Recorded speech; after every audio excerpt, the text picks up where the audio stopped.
सार्वभौम व्रत की विधि तथा महिमा। अगस्त जी कहते हैं, राजन, अब मैं संक्षेप में सार्वभौम नामक व्रत बतलाता हूं, जिसका सम्यक प्रकार आचरण करने से व्यक्ति सार्वभौम राजा हो जाता है।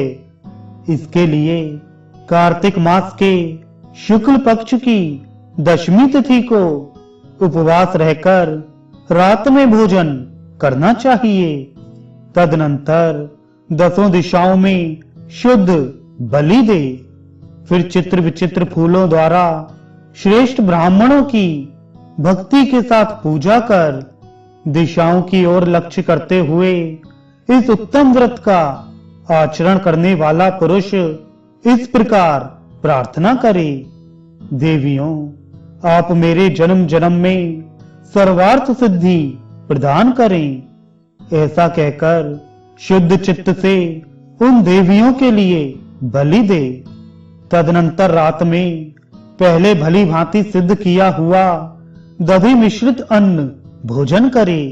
फिर बाद में इच्छानुसार गेहूं या चावल से बना हुआ भोजन करना चाहिए।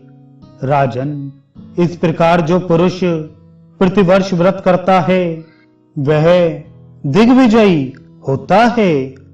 फिर जो मनुष्य मार्गशीर्ष मास के शुक्ल पक्ष में एकादशी के दिन निराहार रहकर विधि के अनुसार व्रत करता है, उसे यह धन प्राप्त होता है, जिसके लिए कुबेर भी लालायित रहते हैं। एकादशी तिथि के दिन निराहार रहकर द्वादशी तिथि के दिन भोजन करना, यह महान वैष्णव व्रत है।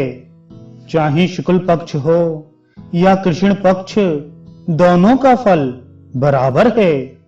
राजन, इस प्रकार किया हुआ व्रत कठिन से कठिन पापों को भी नष्ट कर देता है।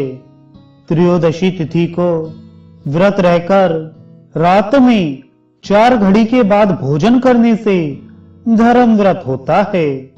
चतुर पुरुष को फाल्गुन शुक्ल पक्ष की त्रयोदशी तिथि से प्रारंभ कर चैत्र कृष्ण पक्ष की चतुर्दशी तिथि तक रौद्र व्रत करना चाहिए।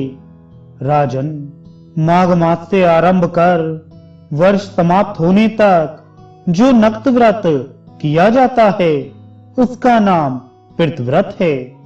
इस व्रत में शुद्ध पंचमी तिथि के दिन तथा अमावस्या को रात्रि में भोजन करने का विधान है। नरेंद्र, इस तिथि व्रत को जो पुरुष 15 वर्षों तक करता है उसका फल उस फल की बराबरी कर सकता है जो 1000 अश्वमेध यज्ञ और 100 राजसूय यज्ञ करने से मिलता है। राजेंद्र, मानो उस पुरुष ने एक कल्प में बताए हुए सभी व्रतों को कर लिया। इनमें से एक एक व्रत में वह शक्ति है कि व्रती के पापों को सदा नष्ट करता रहता है। फिर यदि कोई श्रेष्ठ पुरुष इन सभी व्रतों का आचरण कर सके तो राजन, वह पवित्र आत्मा पुरुष संपूर्ण शुद्ध लोकों को प्राप्त कर ले। इसमें क्या आश्चर्य है।